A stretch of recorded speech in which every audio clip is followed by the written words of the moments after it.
The Messenger ﷺ says in the authentic hadith, when it's the first night in Ramadan,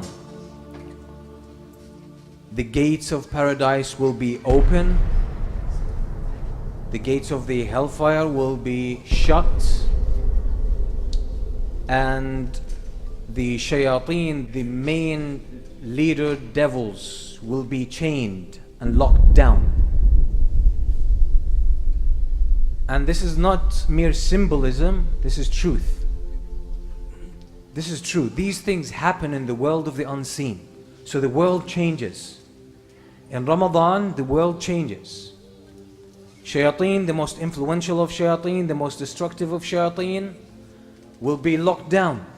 They won't be able to travel around and affect people as they used to do outside Ramadan. So they're chained. They're limited. The gates of paradise will be opened. They'll be wide open. And this has an impact on us. It has an impact on us. The dynamics of what happens in the world change. The gates of the hellfire will be locked. They will be locked. And this will have an influence on us. The scholars of Islam are agreed upon a fact that we humans have two natures, two dual natures. One is spiritual, that's our soul. That's our soul, that's the invisible part of who we are. And this has a life of its own. And there is the visible side of us, which is the physical side that we can see and touch. The spiritual side of us has more of an angelic nature. It yearns to Allah subhanahu wa ta'ala.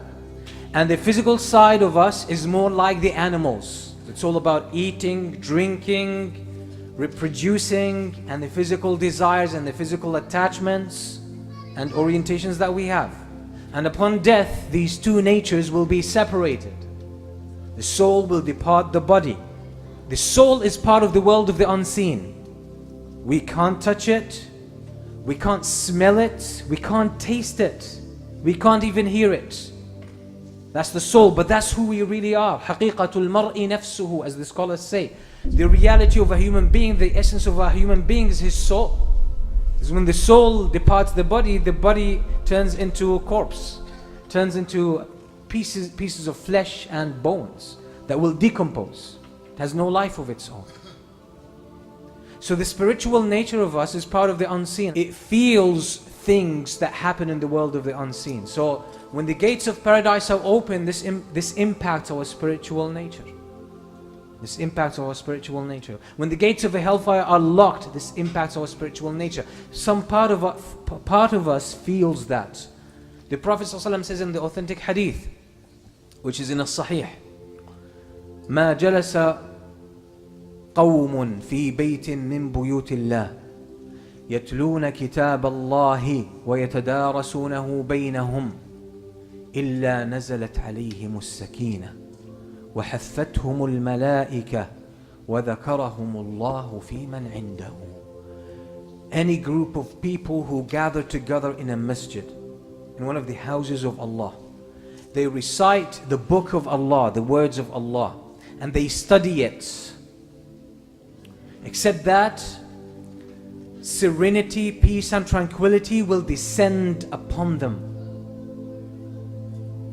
And the angels will rub shoulders with them. Angels will be among them, around them, rubbing shoulders with them. And Allah would mention them to the highest ranking angels. Some of the scholars, as they were commenting on this hadith, they say as-sakina, which is tranquility and peace that descends upon them, is a sign of the presence of the angels, as Imam al-Qayyim says in more than one of his books. He says as-sakina comes with the angels.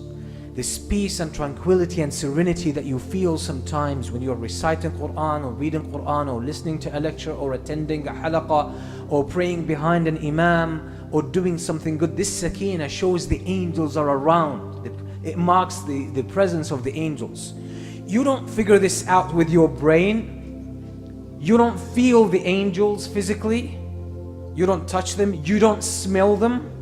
You can't see them and you can't hear them. So which part of you figures them out?